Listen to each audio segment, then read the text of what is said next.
আজ সকাল থেকেই ছিল আকাশের মুখ ভার, আর সেই জন্যই হয়তো আমার ঘুম থেকে উঠতে আজ দেরি হয়ে গেছে। হ্যাঁ, প্রায় ১ ঘন্টা পরে আজকে উঠেছি। অন্যদিন আমি ৫টা ৫:৩০টায় উঠে যাই। আজকে প্রায় উঠতে আমার ৬:৩০ বেজে গেছে। তো তারপরে উঠে বাসি কাজবাজ সেরে নিয়েছি। আর বাসি কাজবাজ সেরকম ছিলও না, টুকটাক কাজ করে নিয়েছি। আর তারপরে দেখো এখন চলে আসলাম আমি বিছানা ঝাড় দিতে।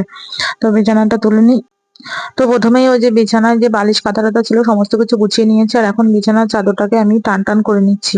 আর বিছানাটা সুন্দর করে গুছিয়ে নিলে ঘরটা দেখতে অসাধারণ লাগে। আমার তো মনে হয় যে এটাই মানে ১ম বাসি কাজের মধ্যে পড়ে আরকি। তো যাই হোক, এই দেখো আমার বিছানা ঝাড়া হয়ে গেছে। এখন আমি ঘরটাকে সুন্দর করে ঝাড় দিয়ে নেব।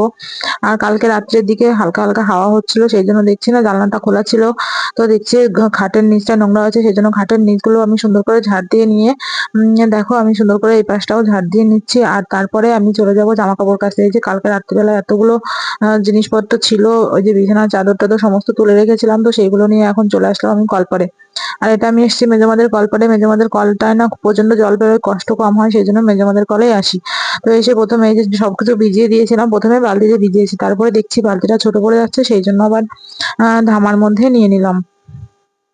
তো এখন ওই যে আমার জামাকাপড়গুলো সমস্তটা কাঁচা হয়ে গেছে।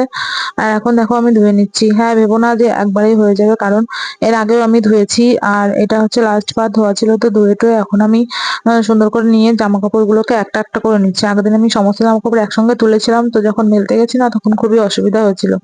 একটার সঙ্গে একটা জড়িয়ে যাচ্ছিল। তো এখন দেখো সমস্ত জামাকাপড়গুলো একটা করে তুলে নিয়েছি। আর বিছানার চাদরটাকেও এখন জল ঝরিয়ে নিচ্ছি। আর এখন আমি সোজা চলে যাব হচ্ছে জামাকাপড়গুলো মেলে দিতে। আর দেখো এখন মানে উঠোনে এত পরিমাণে রোদ বেরিয়েছে, এখনই থাকা যাচ্ছে না। আর এরপরে আমি যাব রান্না করতে, তো জামাকাপড়গুলো ঝটপট করে মেলে দিলাম।